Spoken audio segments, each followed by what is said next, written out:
I'll now turn it over to Clint Cavanaugh, who is a global health partner at Palladium, to kick things off. Thank you so much, Meredith, and thanks everyone for attending. As Meredith said, my name is Clint Cavanaugh. I'm partner for global health at Palladium based in Washington. And I'm incredibly excited to kick off our webinar on community-led development as a path towards inclusive and resilient health systems. As many of you know, Palladium has worked for decades with communities, government, civil society, and the private sector to strengthen health systems at the national and subnational levels. Our health systems work advances new and more responsive and contextualized policies and strategies that are paired with innovative solutions, particularly related to informatics. We're seeing incredibly exciting approaches to use of predictive analytics and AI to support governments both resource more targeted responses, but also have a laser focus on ensuring that course correction is happening. We have supported really exciting work in innovative health financing, strengthening leadership, governance, and health resources for health across contexts and regions. This all really does come together to improve quality, access, and responsiveness of health services aligned to really what are the client's needs at the ground level.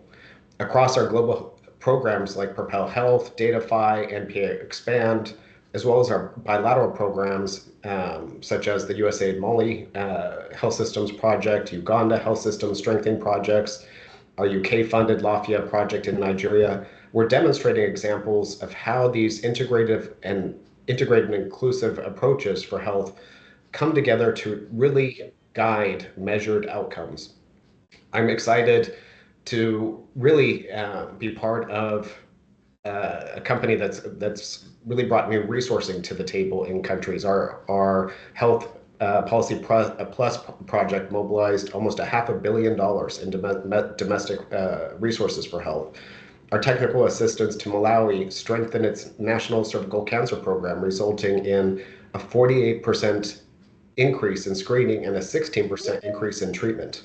In Panama, we've been working to set up situation rooms that again have helped to facilitate having a laser focus on where clients are most likely going to fall off treatment or not know their status. For example, in the Turkey health region, we've been able to reduce the percentage of people who know their serological status but were not receiving ART from 36% to 3%. In Nigeria, our integrated health program established 40 special care baby units across several states and trained 5,000 healthcare workers to identify and treat newborn complications. Utilizing new equipment and approaches helped reduce perinatal deaths by 34% across 1,300 facilities. In Philippines, our Protect Health project registered 1.1 million beneficiaries into their primary healthcare benefits program. In Uganda, our health systems project supported revision of health sector staffing norms at over 25 national and regional referral hospitals and local health facilities that led to 193% increase in staffing. These transformational shifts in healthcare systems can be driven by national ministries of health, but as you all know, they are more impactful when they emerge from partnerships at the community level. They are the proxies of what's happening in these communities, and they are so well positioned to be leading the solutions. Local needs, local knowledge, and community-led development has the potential to not only respond to needs that are specific to the community, but generate models and ways of working that government and development partners can support for adaptation and scale up in other communities. Taking a community led approach to health system strengthening is an opportunity to approach things really from a multi-sectoral standpoint, to delve into the root causes of health issues in communities and to co-design tailored solutions for their particular contexts and needs. I'm incredibly excited to have you all participate in today's webinar that will highlight unique, innovative, and quite frankly, very interesting community-led development approaches that have not only had tremendous impact on health indicators, but are also creating trusted relationships and catalyzed partnerships between government, community, health facilities, and private sector to address pervasive barriers to health equity. again, from my perspective, I really do believe that communities are the proxy of what's happening. And whether it's in the HIV space and being well positioned to drive sustained epidemic control, aligned to primary impact to drive integration of services, critical to supporting malaria prevention approaches. They're the front lines of emerging threats and will be the proxies of what's happening in terms of detecting these threats, but also to help mitigate them. We really need to continue to build their trust, to understand their needs, and to be guided by their insights. So with that, I'd like to introduce our moderators today. Francis Alika is guiding the next part of this conversation. Francis is a director in the health practice.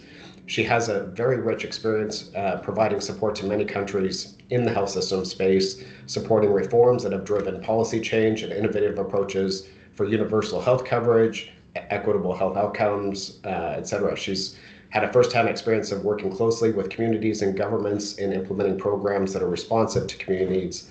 And we are delighted to have her moderate the webinar. Over to you, Francis. And again, thanks to our Palladium team for organizing today and for the session presenters.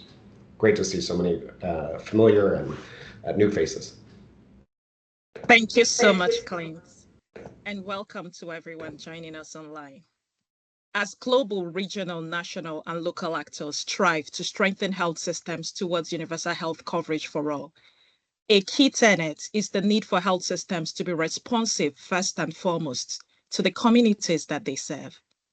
While health projects and programs have embraced community engagement for decades, there is a growing focus on how to move beyond community engagement to ensuring that health programs are community-led. And this means that communities are the driving seat in issues that concern them, which is very important to us. And this shifts us from a model of national or international actors bringing solutions to communities and having conversations to secure buy-in, to a more fundamentally ground-up participatory approach, whereby communities actively work with government, their health facilities, donors, IPs, and other actors to voice their needs and co-create, deliver, and monitor responsive health programs. So the benefits of community-led development are enormous, and they occur at many levels. At the community level, individuals, households, and communities will have increased power and voice to make decisions. And this has a profound effect on trust building between communities, the health systems, government, and if done right, can be more inclusive to marginalized groups, especially because it addresses local needs and leverages local resources. For local organizations, communities, and local leaders, it boosts their financial, technical, structural, and relational capacities to implement effective programs. And when communities are empowered, they are better able to plan, implement, and monitor interventions that address their real needs and not perceived needs. Furthermore, taking a community-led approach strengthens government systems on how to better interact with communities and developing interventions that are acceptable, responsive, and sustainable, thereby leading to more effective health systems results and outcomes. So our focus today is on this third layer of health systems and government institutions, because although community-led development will improve the quality and accessibility of health services within the community, it also has the potential to affect health governance and health systems more broadly. So to structure this discussion today, we will start with this framework that we adapted from a resource called Community Approaches to Systems Change. And drawing from our experience in many countries, we have laid out what we consider the key precursors of community-led development. The critical elements are inclusion of diverse voices, recognizing and leveraging local knowledge, but also strong and structured alignments between actors, as well as increased capacity of community actors to drive and sustain efforts. When champions arise from communities, it becomes game-changing. And so these precursors are not linear, but they rather work together and are mutually reinforcing. Fundamentally, they hinge on the need for participatory mechanisms, community structures and processes for communities to voice their health needs and for health leaders to listen. So as these precursors are strengthened, they foster new ways of working, shared power between duty bearers, communities, development partners, and they can drive reallocation, of existing resources or identification of new resources to fund the identified community needs. These all lead to broader health system changes that sustain community-led development and can reverberate throughout the entire health system to positively impact other communities and ultimately have a positive population-level impact on health and equity.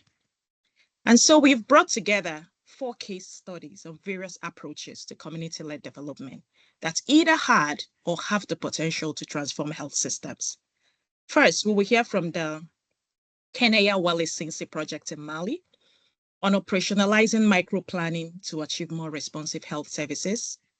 Then we will go to the Masai Mara in Kenya, where we will learn how co-creating integrated health and environment interventions leverage local knowledge and structures to achieve some remarkable improvements in health indicators. Our third speaker from Nigeria would dwell on a community-driven approach that formalizes cultural and religious practices of social support for equitable health outcomes. And finally, we will explore how artificial intelligence could be used to enhance community-led monitoring. And so it's my utmost delight to introduce our presenters. Seydou Diarra is the Executive Director of Group Pivot Santé Population, which is a consortium of more than 100 NGOs in Mali.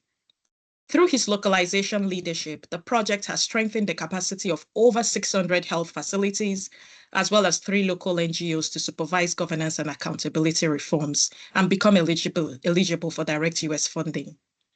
Josephine Mbiyu is a capacity strengthening and sustainability advisor in Palladium Center for Technical Excellence, and most recently was the Chief of Party in Kenya for Palladium's MPI Expand project. Josephine is an organizational development and public health specialist with over 18 years of experience. Dr. Hassana Adamu is a technical lead on Palladium's Lafia project in Nigeria, the UK FCDO's flagship health systems project. And as a public health expert, she has over 20 years experience working across government and donor-funded projects. Mr. Weber Jose is a health specialist with the evaluation branch at USAID, Office of Health, HIV and AIDS, and he guides technically the efforts and initiatives related to quality assurance and quality improvement. He's an international development practitioner with over 15 years of extensive experience in public health and HIV/AIDS program. And finally, he will be co-presenting with Isaac Kambai, Senior Associate in Data Science with Palladium's DataFi project. And for the past 2 years, Isaac has worked on leveraging machine learning solutions for HIV response through patient-level predictive risk models, automated target setting, and generative AI. So thank you all for being with us today. And now let me hand over to you, Seydou.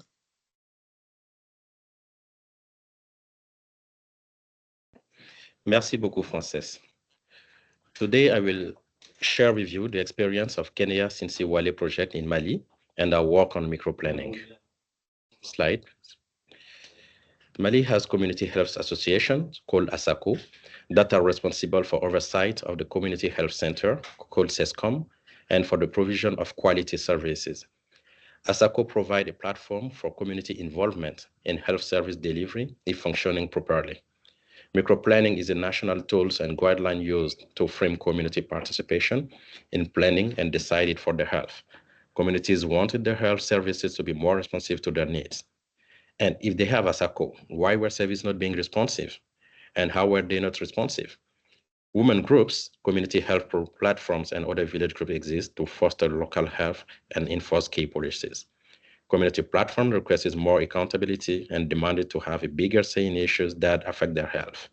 Better planning of health activities, supervision by the CESCOM, and improve organization of health activities, service at the community level, including outreach activities.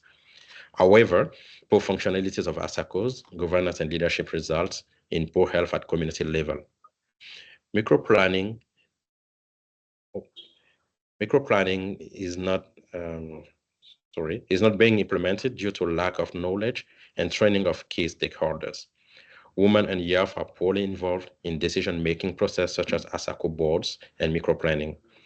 Lack of community involvement in planning processes, lack of community ownership resulting in low uptake of health services and low health facility frequentation. Community didn't know what microplanning was, needed to understand their role, how to go about it, and how to follow up, pausing and reflecting. Community health requested a more important role in making decisions for their health. Therefore, we initiated micro-planning at the community level. Communities in collaboration of health facilities medical team develop annual plan, joint quarterly review, development of improvement plan, monitoring of improvement plans by both health facility staff and community groups, such as women groups, village health communities, community health workers. And finally, annually review of microplan, outcome used to design next annual plan. Slide. Funds raised from local businesses, like corporate social responsibility, income generating activities, and advocating with municipalities to invest more of the budget in health. Annual plans increasingly incorporated integrated services during outreach activities to address more needs in communities.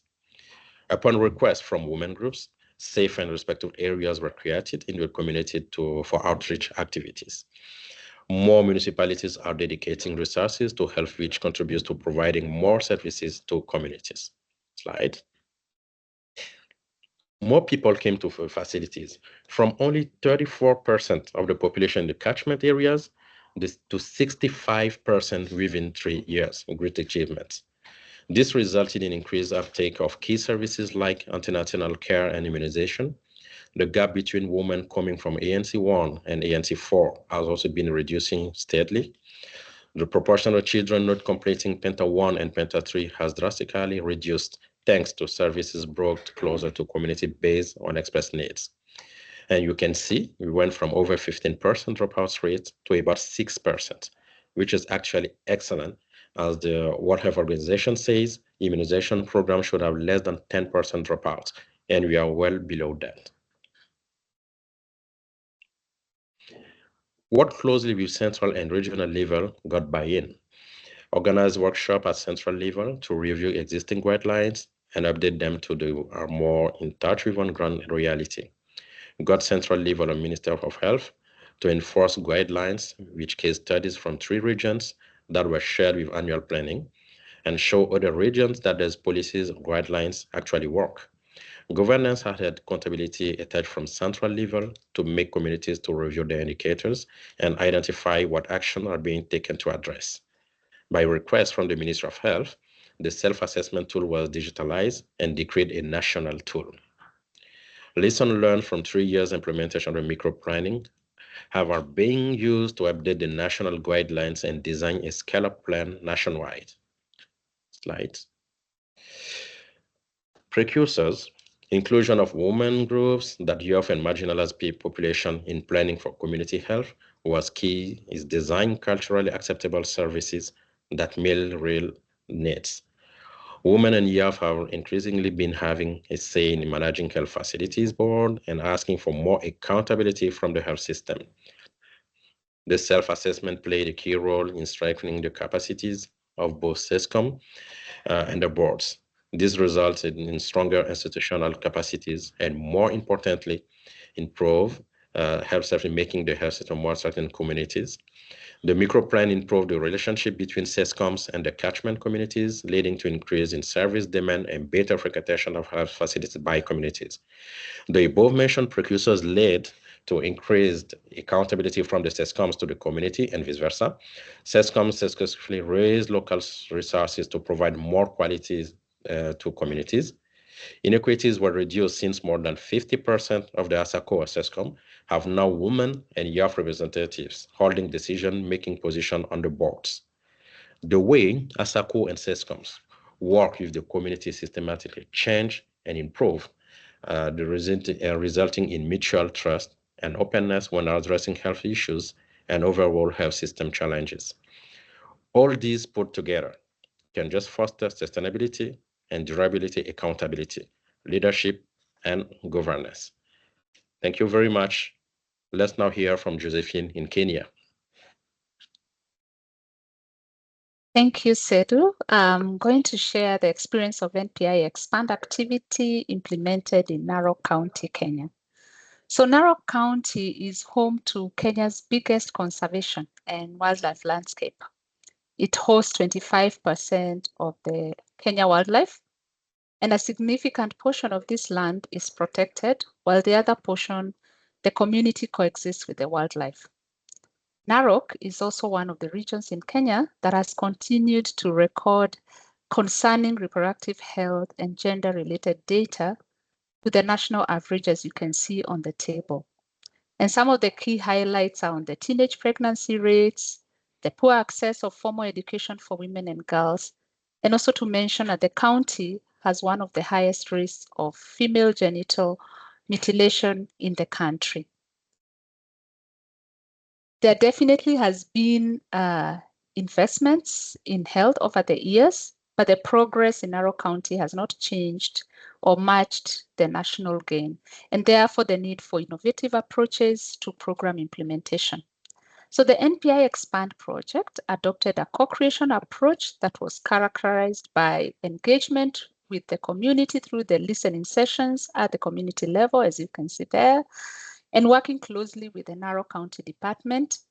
Working with local organizations, a really great opportunity for local capacity strengthening for both technical and organizational, as well as working with the local community groups and structures. Now, to manage the human and wildlife conflict, as I said, that is a portion of coexistence between the community and the wildlife, the Maasai community had already put together organized governance structures, the grazing and conservancy committees, and these structures were very critical in community entry and also being able to build trust. So this unique ecosystem of human and wildlife coexistence created a great opportunity for this integrated approach that we all know now called the population, health, and environment. And in addition to this, we also had policies from USAID as the funding agency for the project and the government of Kenya that provided a great framework for implementation. So during the community listening sessions, the project shared the Narok's poor health statistics, maternal mortalities, use of family planning, and facilitated meetings with community and government to identify the possible solutions to the challenges. The experience was great ownership of the community to the challenges and demonstrated desire to see a change. And this resulted in engagement with various community groups, the traditional birth attendants, who in addition to being champions for skilled birth attendants were also conservation promoters, working with rangers, grazing and conservancy committees. The other key highlight was actually working with schools through health and environment clubs, and in this setup, addressing general reproductive health issues, menstrual hygiene, teenage pregnancies, and the role of pupils in environmental conservation, and in this case, ensuring that both boys and girls are included. This was a very critical intervention for generational sustenance of behavior change and messaging around reproductive health.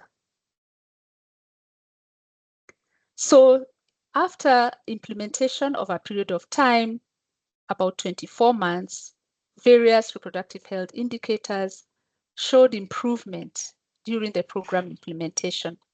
And this data was from the Kenya Health Information Systems, which is publicly available to both government and any other organizations that are implementing and would like to see this.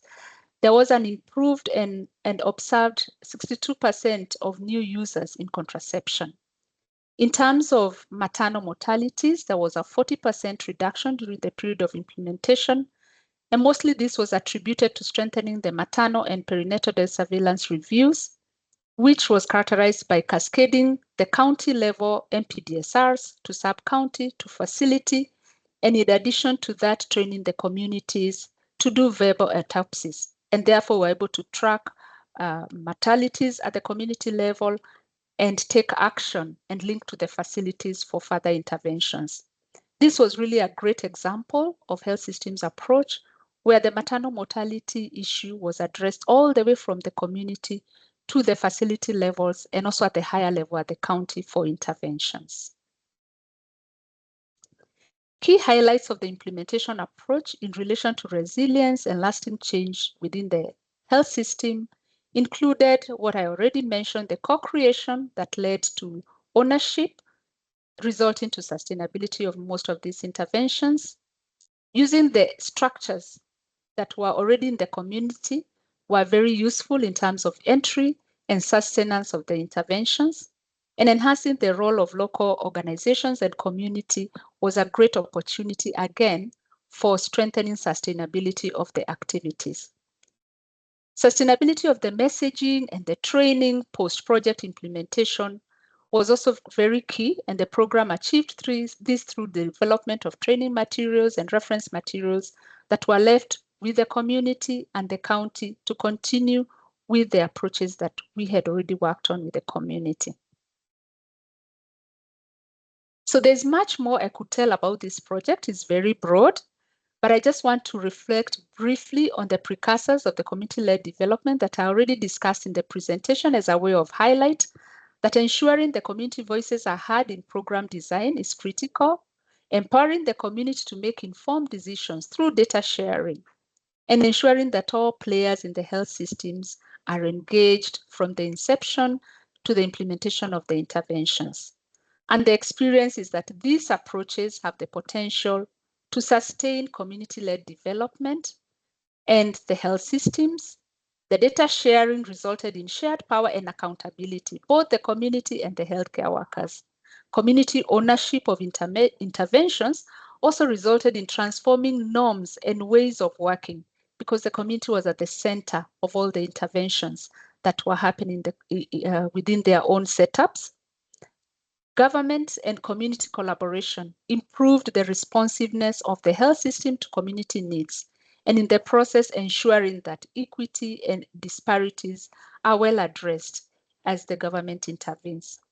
So thank you so much for listening, and I want to turn this over to my colleague, Dr. Hassana, to continue with the sharing.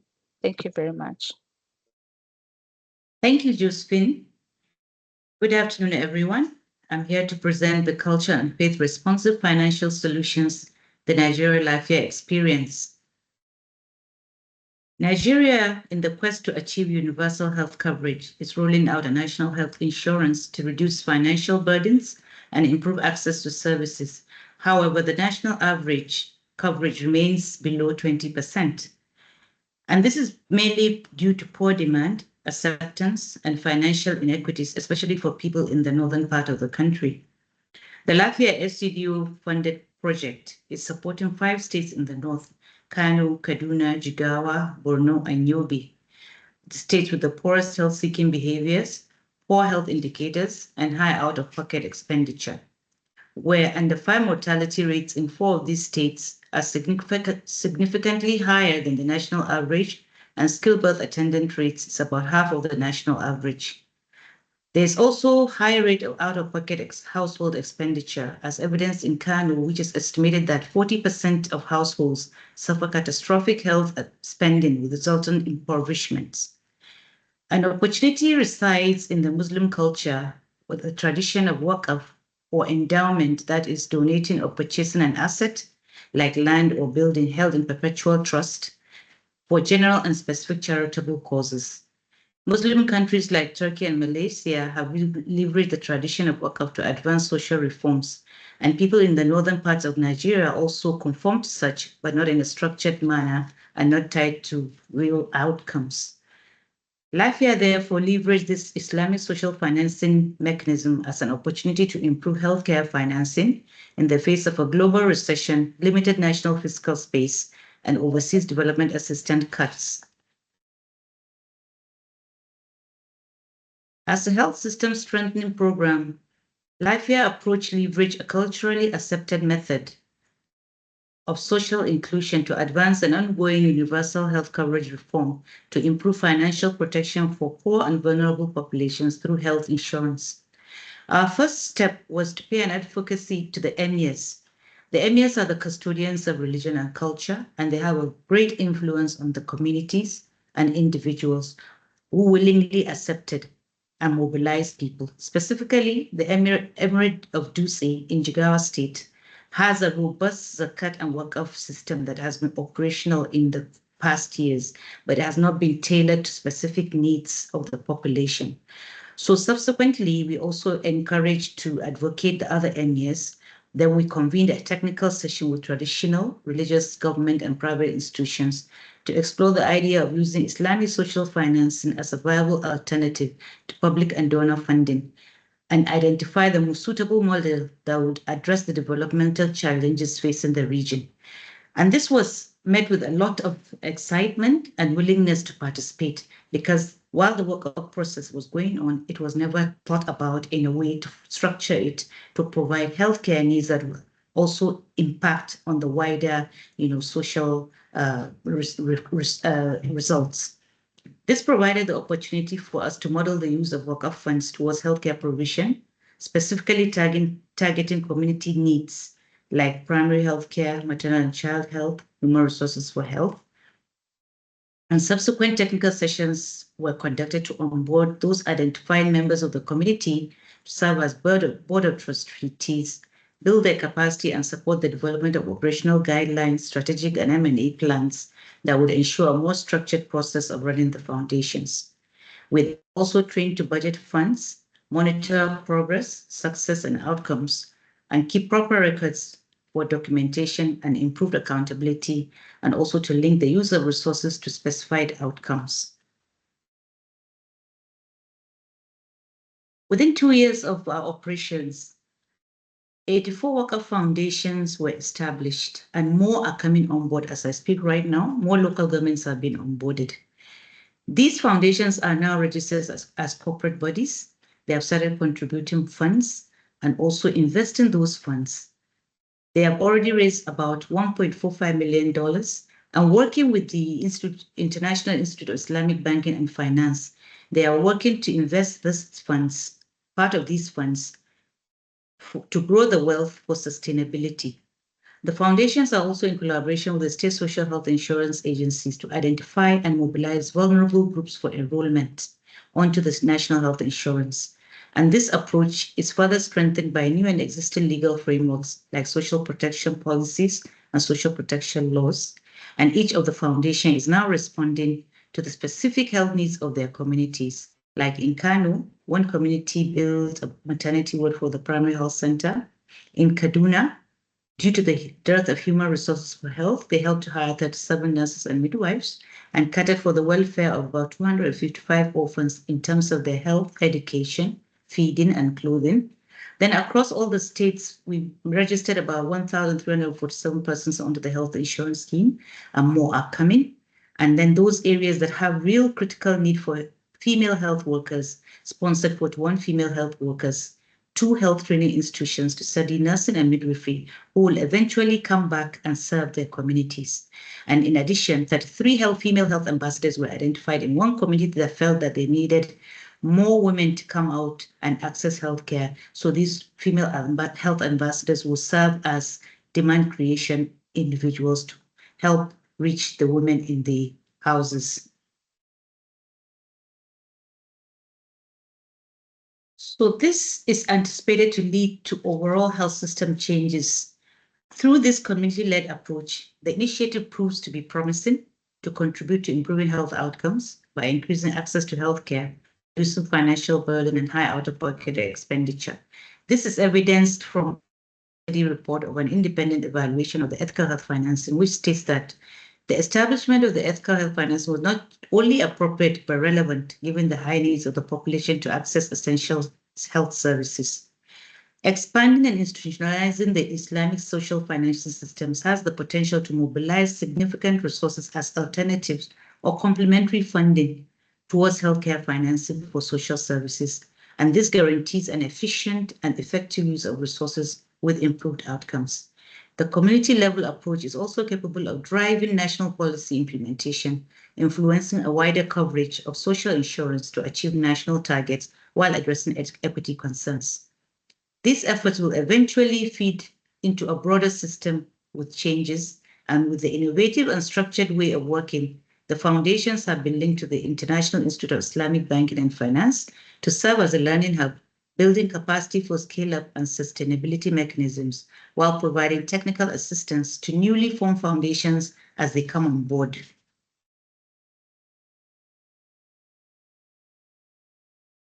While this innovative approach addresses many of the elements of this framework, I'd like to highlight three that are key on this approach. First, it leveraged local knowledge and customs, ensuring a rich context and culturally relevant solution of using work-off funds. That is, to identify the funding, leverage the funding, reallocate them as a path to support quality healthcare, particularly among marginalized populations.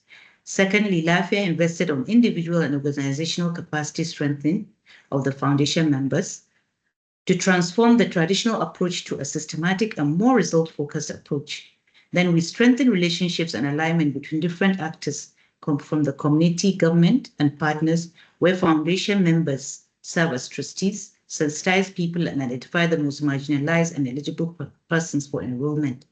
And fundamentally, this innovative approach of aligning the community initiative to collaborate with the public sector provides mutual benefits that ensure reaching the most marginalized and poorest of the poor for a responsive and inclusive approach to addressing healthcare inequities. Thank you for your attention. Now I'll pass this over to Webert and Isaac for our final presentation. Thank you, Dr. Hassana. Shifting gears a little bit, we're going to talk about how we're able to use artificial intelligence, or AI, to empower communities. We're going to talk about how we're doing this through information democratization and capacity strengthening.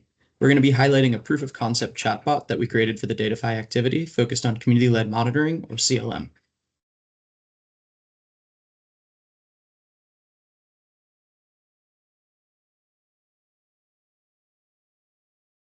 Over to you, Webert. Thank you. Yes. Thank you, Isaac. Yeah, let me start by some context. CLM is all about empowering communities through information collection and data analytics. This improve leveraging of information equips communities with a valuable accountability mechanism and ultimately improve HIV program outcomes. Although it's somewhat self-evident why this is a promising growth avenue, it's a lot more difficult to implement in practice. Depending on the locality, CLM program data may need to be extracted from thousands and thousands of pages of guidelines, reports, case studies, articles, and more. Practically speaking, this is often more information available than can be effectively synthesized by one person in a time-efficient manner. Extracting valuable insight and facts from such data, mostly unstructured, is usually labor-intensive and requires expertise that may not be available. Thus, this limits data utilization. This is where we turn to artificial intelligence for a solution. Over the past year or two, you have probably heard a lot about tools like ChatGPT that can process text input and conduct something that looks like a normal conversation. This is possible because of something called large language models. Unfortunately for our work, off-the-shelf solutions like ChatGPT have great general knowledge, but generally they don't take into consideration the local context that informs CLM. Additionally, data privacy concerns limit broad access to the most critical necessary documents. We can, however, effectively train an off-the-shelf model on the information content in selected document. Using this added context, the model can power chatbots that better align with specific local contexts. These chatbots can be made accessible to specific individuals and simply require an internet connection and a web browser. To this end, a chatbot with knowledge of CLM subtopics and geographies was built in close collaboration between USAID Office of HIV/AIDS and the DataFi project team to support program evaluation and generation of actionable insight for effective program planning and quality improvement. While this chatbot was built to primarily to support individuals above the community level, it serves as a proof of concept for possible future chatbot that could be used to leverage all data assets, structured and unstructured, to get a comprehensive and deep understanding of program performance. Over to you, Isaac. to talk about the technical piece. Thank you. Great. Our first step in this process was identifying relevant documents. So we worked with CLM program experts to identify the most important sources of information that they're typically leveraging doing program evaluation and report writing. We then used Python to code up what's called a retrieval augmented generation pipeline, or RAG pipeline, where we're connecting these documents to the large language model. This is the step where we're connecting that off-the-shelf model that Weber was talking about to domain-specific information to create the initial chatbot version. We're then conducting a robust evaluation process where we're assessing whether the responses are relevant to the questions asked and whether they properly identify correct information from the documents. We're also working with the CLM experts to identify whether the answers given were high quality and helpful. We went through several rounds of user feedback with CLM experts where the responses were further evaluated and where we're incorporating additional sources of knowledge as well. Finally, we uploaded a stable version of the chatbot to a secure server to ensure data privacy. Looking at the results of the CLM chatbot, we see it as a successful proof of concept for using RAG-enhanced LLMs to extract valuable insights from mostly unstructured CLM data. The chatbot was able to synthesize information as designed, and it produced answers that were deemed helpful and high quality. On the right side of this slide, you can see a screenshot from the chatbot that shows a demo question. One of the biggest takeaways from this proof of concept exercise has been process streamlining. The lessons learned through creating this chatbot are going to certainly help make the process of creating future chatbots quicker and higher quality. There's certainly more to be done to assess the viability of this tool for community use, but initial results are promising, with the current version providing useful outputs in an intuitive format.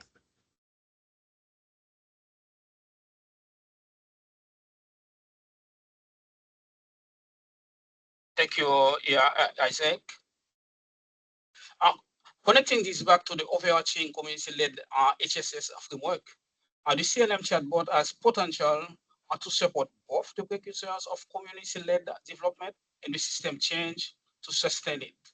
It offers a serious avenue for time-saving and quality improvement that can boost individual and organizational capacity. The democratization of information can also help further empower community leaders and support the mutual accountability mechanism so crucial to the CLM process. It offers a chance to not just conform norms and ways of working, but to modernize them, leading to the more responsive, inclusive system changes that are the goals of community-led HSS. Thank you for your attention. And now I would like to turn it back over to our moderator, Francis. Thank you very much, Isaac and Weber, and Hassana, Josephine, Saidu for your presentations. And now is an excellent time for us to turn it over to our guest panelists, who are going to offer additional commentary on how community-led development can drive inclusive and resilient health systems. Please put your questions in the Q&A box as we go through this panel discussion, and then we'll come back to them. So it's my great pleasure to introduce the 5 esteemed panelists that we have with us today. James Corio is a medical professional and works with community health partners as a project manager. He has more than 18 years of experience working in the health sector and led the establishment of 50 community health units across Narok County, Kenya. And recently, he worked with the NPI Expand project and supported training and certification of over 200 CHPs who provide community health services in Narok County. We also have Abigail Rono, who is a public health specialist working with the government of Narok County in Kenya as a community health services coordinator. She has more than 9 years of experience working and engaging with diverse communities, enabling them to take on active roles in diagnosing their own health issues and ensuring that they prioritize locally owned solutions to activate the changes that they desire. Abigail works closely with community health promoters across all villages in the county, and is inspired by the fact that it takes a village to achieve significant health changes. We're honored to have Dr. Awad Materia, who is the Director of Universal Health Coverage and Health Systems at the WHO Regional Office for the Eastern Mediterranean. He has more than 15 years of experience in health system strengthening, health economics, and health financing. And for the past 10 years, he has been supporting countries of the Eastern Mediterranean region to reform their health financing systems to move towards universal health coverage. Dr. Materia's areas of expertise are in universal health coverage, health systems financing and organization, social health insurance, using economics in healthcare priority setting, measuring the benefits of healthcare using stated preferences techniques, as well as economic evaluation of healthcare interventions. We're also delighted to have Dr. Ebere Nyachukwu, who is a health advisor at the United Kingdom's Foreign, Commonwealth and Development Office. And over the last 3 years, he has been actively orchestrating, developing, and supporting transformative health systems reforms, which have helped expand access to life-saving health services, including MNCH, malaria, family planning, HIV, and others in Nigeria and in other developing countries. He's interested in strategic health reform and financing, human resources for health, and public-private partnerships. And finally, it's our honor to also have on this panel Nazo Qureshi, who is the Senior Community Health Systems Advisor in the Office of Health Systems at USAID. For almost 2 decades, Ms. Qureshi has developed innovative, equity-focused partnerships to support USAID's health goals, and currently spearheads USAID's collaboration on community health system strengthening. She was a founding member of the Community Health Roadmap and has supported its transition into the Community Health Development Partnerships. She has participated in various technical working groups, contributed to the inaugural Community Health Academy course, and WHO's Community Health Worker Guidelines. She co-edited the first Global Health Science and Practice supplement focusing on community health. We're pleased to have you join us today. I'd like to start with directing questions to our community representative from Kenya, James Correa. So James, your community has demonstrated an excellent example of community-led development. In what ways do you see that this approach and partnership have strengthened your community systems and organizations for the future? Over to you, James. Thank you very much. I would like to speak on behalf of Masai Mara community within the Mara landscape, Narok County, Kenya. Actually, previously we had a partnership with NPI Expand project, and I would like to say that there are existing community structures that are very key in actually cascading health intervention into the lower community. One of those structures is the community health promoters. During NPI Expand project, through a community participation, we're able to identify about 500 community health promoters taken in for a basic training, and then they are deployed into the community, and then they are now carrying out the health intervention in their local areas. And of course, these guys are able to address now issues to do with accessibility, because these areas are very fast, facilities are very far away from each other. And of course, they will also be able to address the issues of myths and misconception. These are community members who are well known, and then they will be able to interact very well with their community and village members. We also have a group of traditional birth attendants. Traditional birth attendants are also very influential. They're always the first people to be contacted by families, both the husband and the wife. So pregnant women actually take the advice on where particularly to give birth. So under NPI Expand project, we're able to identify about 100 traditional birth attendants who are very influential, and of course do some sensitization. And then we are able to convert them from being traditional birth assistants into what we call mother companions. Now these women are able to identify pregnant women in their community and not just help them at their local homes, but they are now becoming referral champions. They're actually referring them and accompanying them to health facilities from the time of antenatal care all the way to skill delivery. We also have the religious leaders. Religious leaders are also a very influential group. They have very big congregations, and through NPI Expand project, we partnered with them and made them to understand the importance of them providing an opportunity for health agenda in every other time that they have coming together. So in their schedules, they've been providing an opportunity for any health champion, for community health promoters, the community-based distributors to be able to talk to the church members, meeting the women, the youth, and the men. And of course, this is now an avenue for health agenda to be cascaded in these communities. And of course, now in the Mara landscape, we have conservation arrangements. The communities have entered into agreement with tourism investors for a very long time. And of course, under these conservancies, there are various structures. One of them is the conservation committees. Through these committees, we're able to link, of course, have partnership with them, introduce a health agenda in their meetings, And of course, now they are able now to link back to the community to provide this information. And of course, they have gone to an extent of even not just having committees that are dealing with livestock, wildlife, grazing, and other things, but they have went ahead and actually developed the child protection committees who are now able to listen to address issues of GBV. And of course, being able to link any cases of GBV to local authorities. So they have given a platform, not just only to address the issues of conservation, but also to actually talk about health. And I just want to talk about community health partners. We are one organization who was privileged to work as a consortium member under NPI-Expand project. As we started the project, we had the governance systems that were not actually well updated, but we had an opportunity to be able to update, review, and even develop some of the critical documents for CHP. One of the things that we are able to do is that we review the constitution. We're able to develop our board manual, and it has really gone a long way in helping us to streamline the functions and the involvement of the board in running of the organizational affairs. We're also very lucky to be able to develop a strategy plan.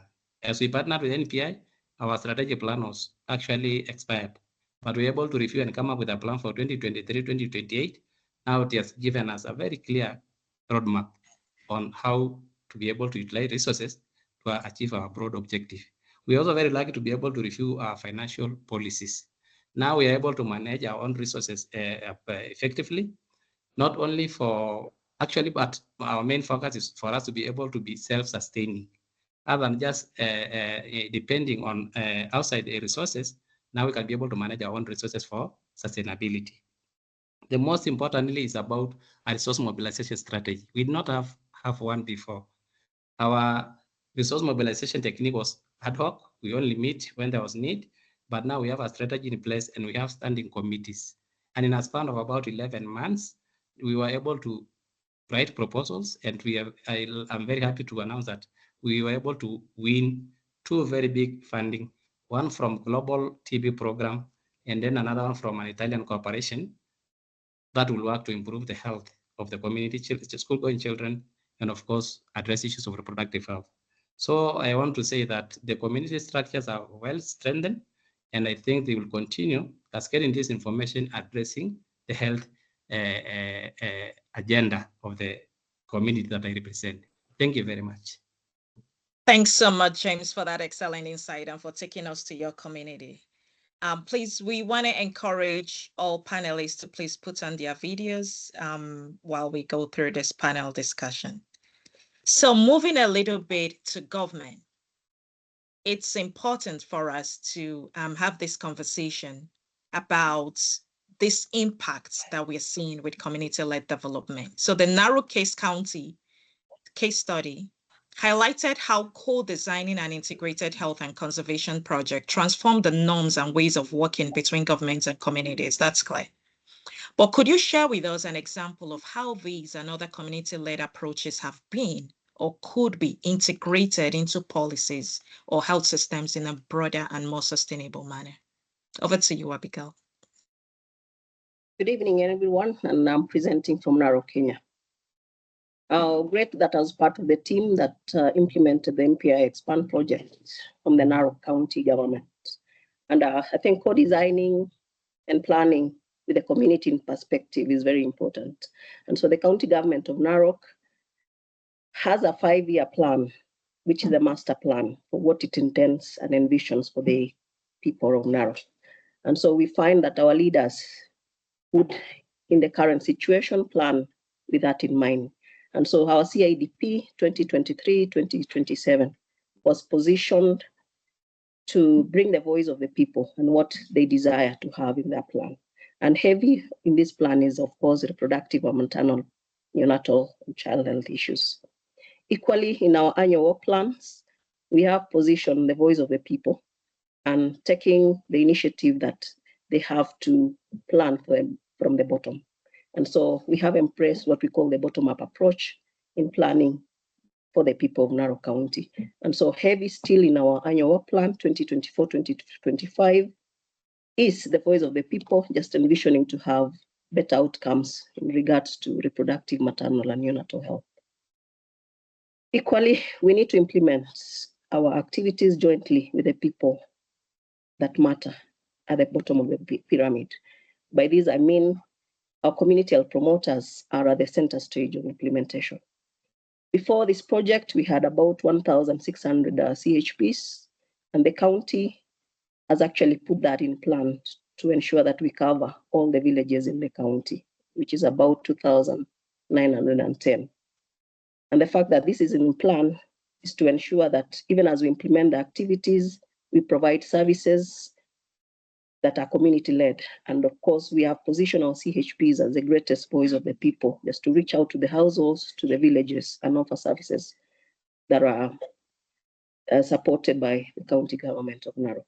And so the traditional birth attendants as well is in our plan, just to ensure that they also continue the works that we did together with NPI and Expand. I must say, as a government, that we worked in different government arms. By this, I mean the human people, the health, gender, and education were operating differently. I must say, after the NPI Expand project, we had what we call a multi-sectoral approach in implementation. And now we've embraced what we call a One Health technical working group, so that we avoid the various government departments working in silos. So we usually meet quarterly just to progress the works we began. And we believe so this is effective in terms of using the same resources to expand our base in what we do in the county, so that both the environment, for the people and the ecosystems that we work with could talk in one voice and plan what we want to do. As a result of implementing the school health clubs, I must say, just because of the generational change that we want to see, and heavy is behavior change communication, we have since appointed a school health coordinator. This is one of the things that we did not have before, just to cascade and looking into the future, just to strengthen the component of the school health clubs, addressing the reproductive health, menstrual hygiene, teen pregnancies, as well as bringing the aspect of conservation. This is a focal point where we have a coordinator supporting the entire process, but going to schools to instill behavior change amongst our school-going children. Recognizing that the villages must take lead, and we need to have our CHPs as the people who matter in terms of bringing health services closer to the people. The Narok County government has drafted a bill just to ensure that we have a framework for quality community health services in the county, and also access to basic health services, but also recognizing that we have a framework for financing community health services. I must say, Narok County government is in the road to enacting this into law, just to realize that we need to position our CHPs at the bottom of the pyramid in offering services, but also instilling change that we want to see.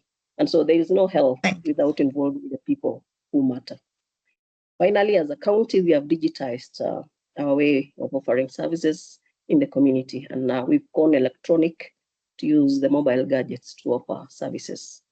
And so it's interesting to see CHPs offering services digitally using the mobile gadgets, but also even ordering commodities like family planning commodities using the mobile phones. And so we feel this is one way in how we have strengthened our health system within the government arm. I think with those, just to thank everyone for listening. Thank you so much, Mr. Bigal, for that excellent transformative approach that you described happening within your government. And I would like to move on to our colleagues from WHO, FCDO, and USAID to come into this conversation and weigh in a bit on what we're discussing here today. So I'd like to start with you, Awad. Looking at these examples of community-led development, what do you see as promising approaches or opportunities that can be adapted and scaled globally? Well, thank you. Thank you very much for this question. And let me start by thanking the organizers for this very timely webinar, and you, Francis, in particular, for engaging WHO and engaging me in this discussion.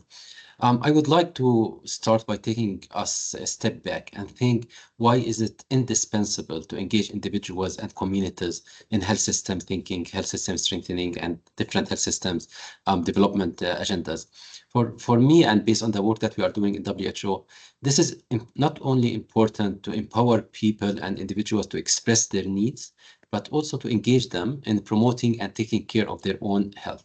If one goes back to the definition of health, as per WHO's constitution, it refers to a state of complete physical, mental, and social well-being, and not the mere absence of disease or infirmity.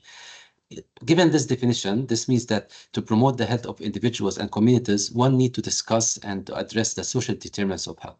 If we want to address the social determinants of health in an effective and proper manner, we need to engage the communities. We need to engage the individuals through proper social participation, through proper approaches and strategies. This also would contribute to building resilient local communities that can mitigate the impact of disasters and emergencies. And we have seen it big time during the pandemic, how when we were engaging individuals and communities, the response was more effective. In spite of all of this, in WHO, in our framework for health system, we have for long missed on the importance and the central role of individuals and communities. So when we were analyzing health systems, we're taking the different building blocks or components of the health system, which are very much providers driven.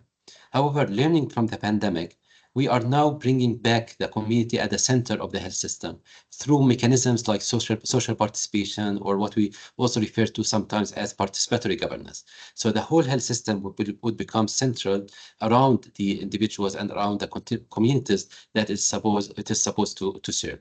So in WHO, what we have done, we developed a regional framework to support our countries to empower people, to empower the communities using the primary healthcare approach. And as it is known to everyone, the primary healthcare approach, as per the Astana Declaration, has 3 components, with the second component referring to community engagement. So without community engagement, we cannot really talk about primary healthcare or primary healthcare approach. But also our regional framework is talking about equipping health workers with the necessary skills, necessary tools to be able to effectively engage the individuals, the families, the communities, and the civil society in that manner. I really enjoyed very much the different country experiences that were shared. And if I'm allowed to share another country experience from the region that I am serving, from the Eastern Mediterranean region, we refer very much to the Tunisian experience with the Dialogue Sociétal that has been lasting for the last almost 15 years. Where the whole agenda of health system development, the development of a national health strategy, went back to the grassroots, to the communities, and asking people what do they need from the health system, and then identifying their preferences, their priorities, and that was used to develop the National Strategic Health Plan, which made it really something that is owned by everyone, and that is really helping building the health system on the real foundation of the needs of the people to promote their health and well-being. So very much appreciative of all these initiatives and of thinking of the importance of individuals and communities in the health system, and very much looking forward to learning more from the different country experiences that were presented. Thank you very much, and back to you, Francis. Thank you so much, Howard, for sharing that, for the framework and for the example that you gave. I think those are excellent examples that can be taken forward. And so moving over a bit to the donors. So Ebere, it's a pleasure to have you with us today. And could you share with us how the Lafia Nigeria case study, and maybe perhaps the others you heard about today, fits within FCDO's priorities in community-led development in a broader manner? Yeah, thank you very much, and thanks for inviting me for this. Yeah, so FCDO's approach to community-led development is basically focused on supporting communities to take the lead on their own development.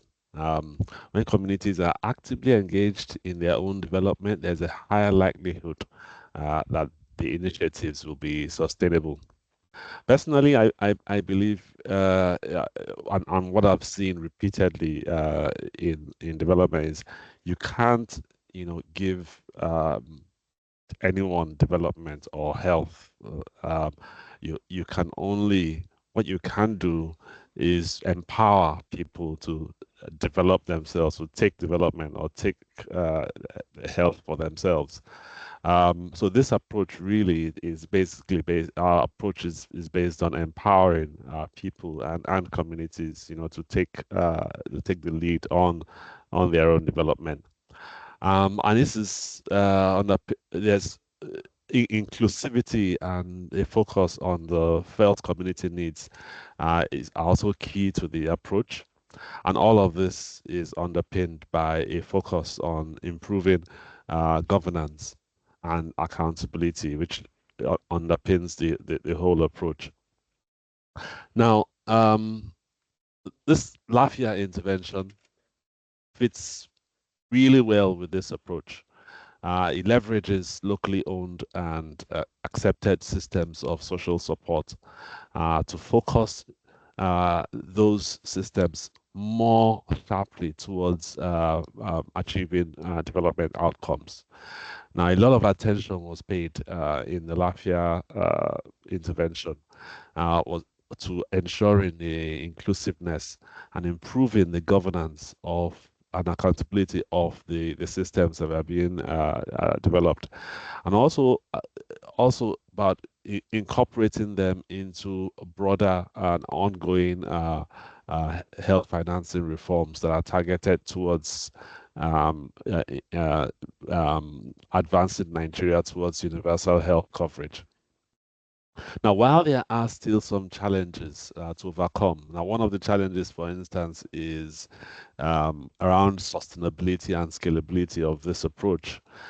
We think LAFIA has been able to demonstrate an innovative and locally led model of development that does have the potential to be scaled up more widely, and also the potential to be sustainable in Nigeria and elsewhere.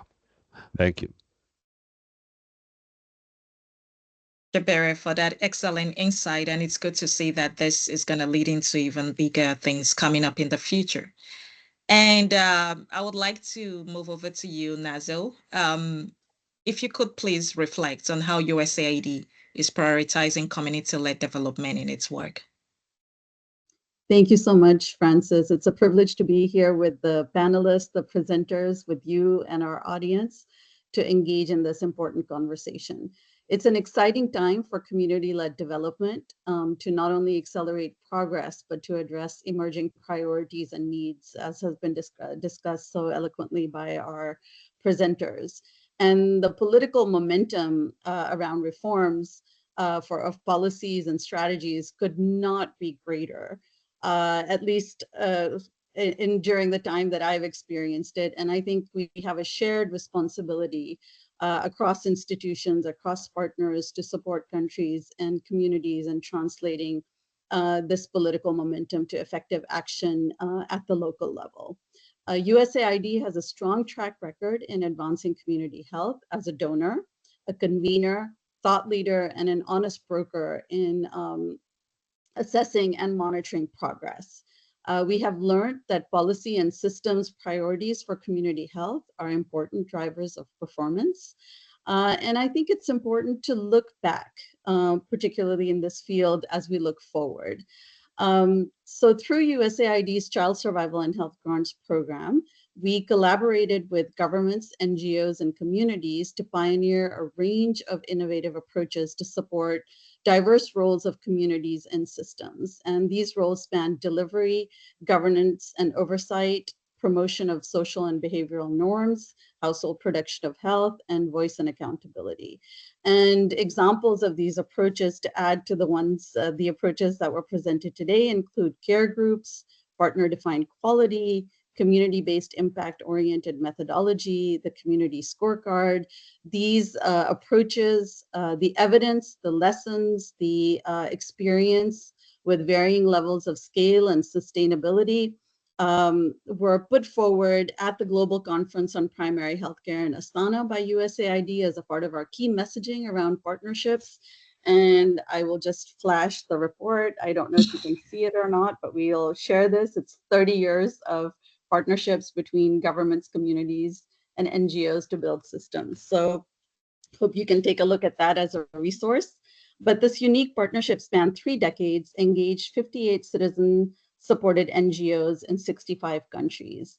And the landscape is shifting, priorities are shifting to the local level, but also to country-led priorities and needs. And we, at the onset of the SDGs, USAID committed to working differently with greater ambition in community health. And in 2017, we convened countries and partners, approximately 400 champions of community health from 44 countries, to outline 10 principles of institutionalizing community health through stronger community health systems.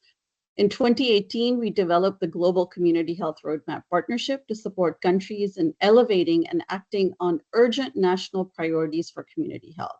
These priorities span all the health systems pillars and also community engagement and accountability. And I think that's an important entry point in work that's already happening with countries to bring local partners, to bring community leaders to really act together and translate political momentum into action.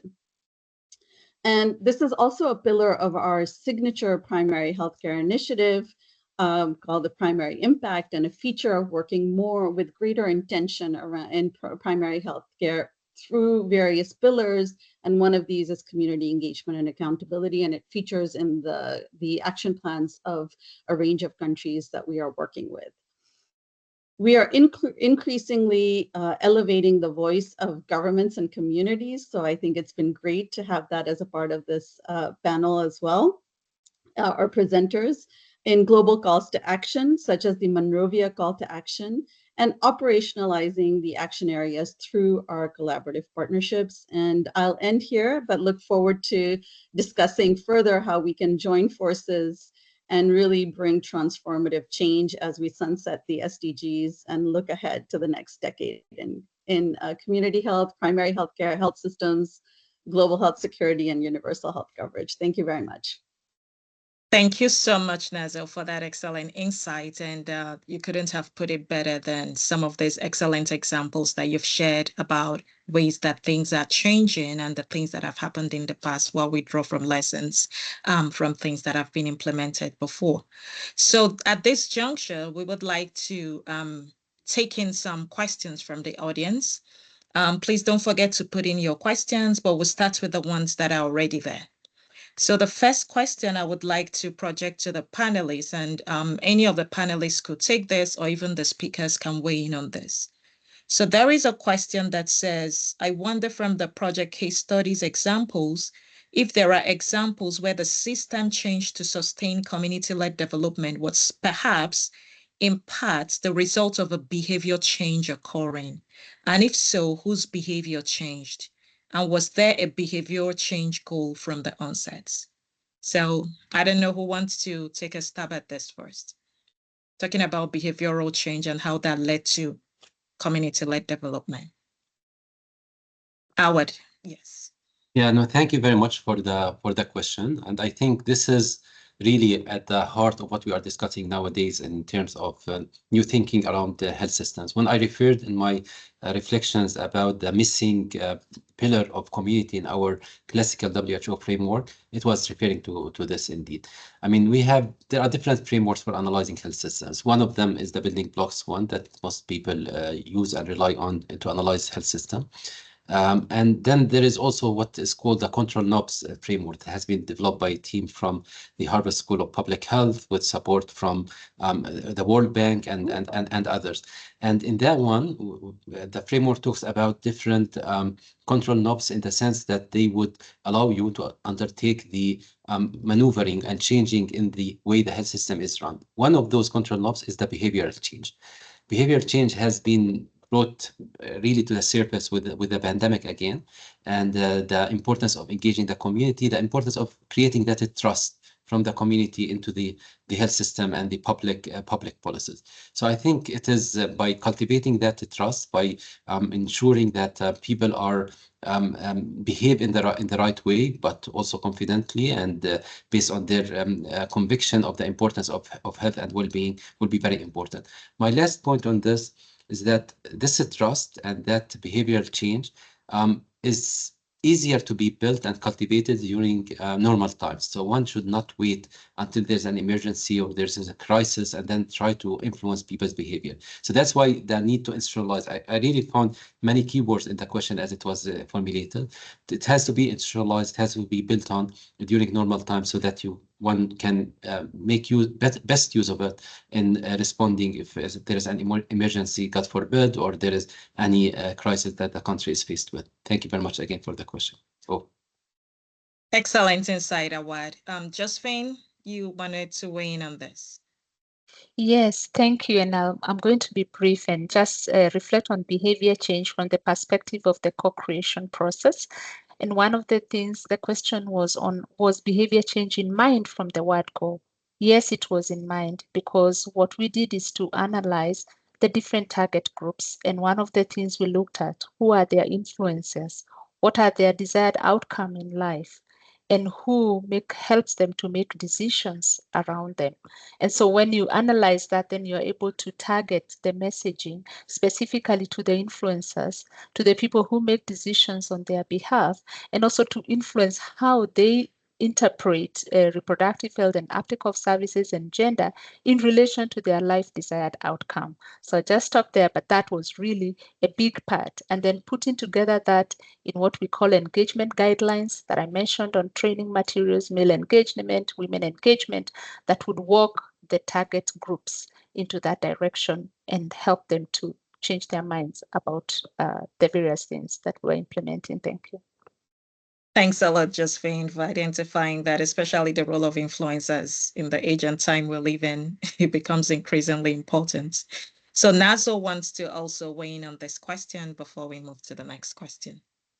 Thank you so much. I just wanted to build on the earlier comments and highlight that the nature of participatory processes, the innovative approaches, but also quality improvement processes that effectively engage community structures and effectively engage community representatives in that joint shared identification of challenges and solutions. It's inherent that it's the behavior change of the collective group of stakeholders that are being convened and approached to actually successfully result in change. And I wanted to also raise a point about what we're learning through the various experiments and social accountability approaches, particularly the notion of mutual accountability of various stakeholders, that it's not enough to do the mobilization and raising of issues from the community level up, even at the subnational level, because it really has to go higher up and get addressed at higher levels of the system, and at times at the national level and at the highest levels to then influence change at the local and community levels. Thank you. Thanks a lot, Nazo. That's a very important point, that behavior change needs to be universal if we're going to see the impact. So I think we have time for just one more question and before we round up. So this question, I'm also putting it out to the speakers as well as the panelists, anybody who would want to respond. And this is talking about inclusion and equity. So how do we ensure that community-led approaches and community health systems are inclusive and equitable, especially when we know that within communities, there may be some marginalized populations, power holders and dynamics like that within the community who may not want to bring certain people to the table. So how do we handle this? Does anybody want to take a stab at this question? Maybe from examples of what have happened or reflections on how we can make sure that we include equity and inclusion. Yeah. Hi, Francis. Okay. Who wants to speak? Sorry, I can't see the hand that is up. Is that Seydou? Yeah, that's Roland. Okay. Yes, I just wanted to offer quickly an example from Kenya and what I'm seeing taking place in other countries as well, is that in the reforms tied to the community health strategies, there is a lot of thinking about representation in the community structures that are supported by the policy.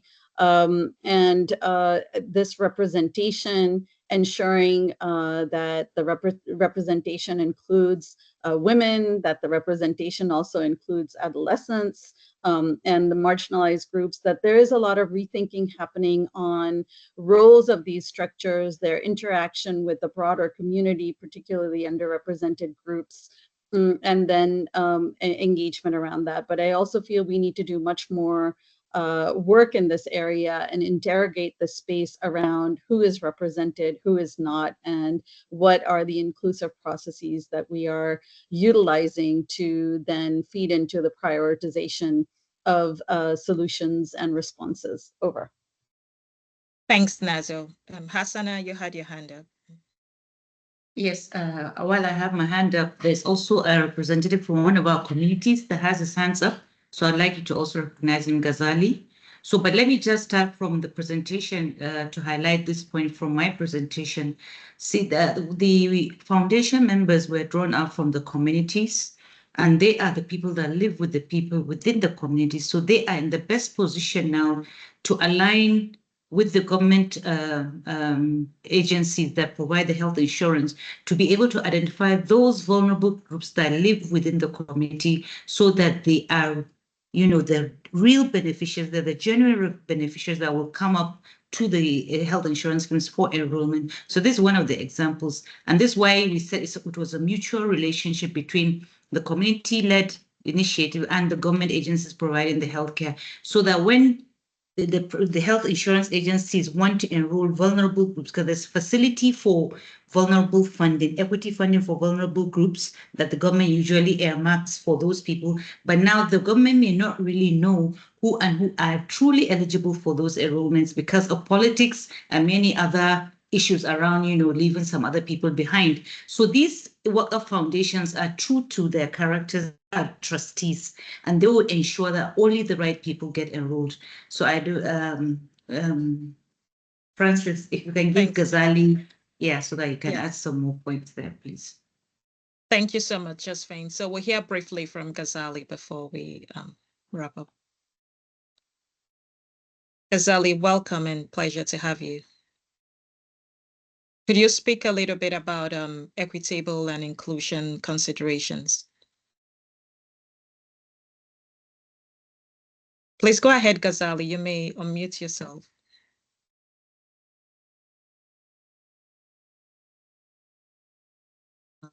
I think we may have technical issues from Ghazali. Sorry about that. Possibly. Yeah, okay. Okay, that's fine. Thanks so much, Josephine, for that excellent insight. Maybe we can give the 1 minute to Roland Kone, who has been supporting the process from Mali. Roland, very quickly, so that we can round up.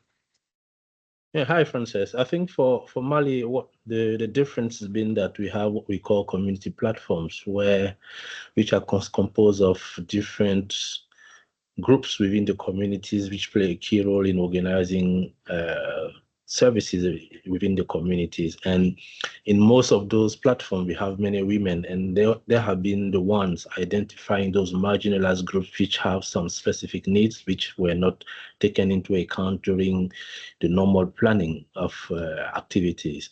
So through those platforms, those women have been able to raise their voice and talk to the village leaders as well as the health facility leaders for them to understand that when they design the micro-planning, it's not only for the general population, but they also have to cater for marginalized groups like the women or the poorest within the communities. And this has contributed to those communities having a say in what it is that health represents to them and how important it is for them to be part of the whole planning process. Thank you. Thank you very much, Roland. And with that response, we've come to the end of our time today. I think it's been an excellent session that provided us with the opportunity to look at the things that are rising to the surface with regards to community-led development, looking at the precursors that tells us the things that must be in place and how these things lead to sustained system changes. So that was why we really took that particular insight to look at it from how do we make sure that these are not pilots, successful pilots, but that they're actually leading to real systems changes. So it's interesting to really see the examples come out, to see the contributions from the panelists, especially things around making sure that there is behavioral change to sustain these processes, but also making sure that there are are policy guidelines, frameworks that are embedded within health systems to make sure that these interventions are sustainable, but also considering the political angles to it, and as well as equity and inclusion to make sure that everybody is carried along.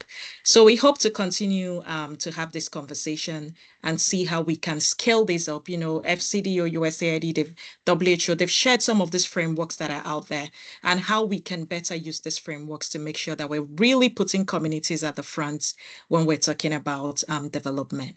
So first, I would like to thank everyone for your participation and extend our gratitude to our excellent speakers and panelists from USAID, FCDO, WHO, the Masai Mara community, the Narok County government, and the excellent presentations, you know, from our colleagues from Palladium and USAID, and from the local organization in Mali, and, you know, for the excellent discussions from the audience. We really appreciate everyone. Finally, I would like to thank Anne-Marie Liedman, Meredith Rodell, and Erin McGinn, who helped us to put this webinar together. Thank you again to everyone. And we hope to continue to have these conversations at upcoming webinars and events, including some of our sessions at the upcoming HSR conference in Nagasaki, Japan. We'll be sharing these details soon, and we hope to continue to engage with you and continue to have these conversations. So thank you again once more to everyone, and have a great rest of your day.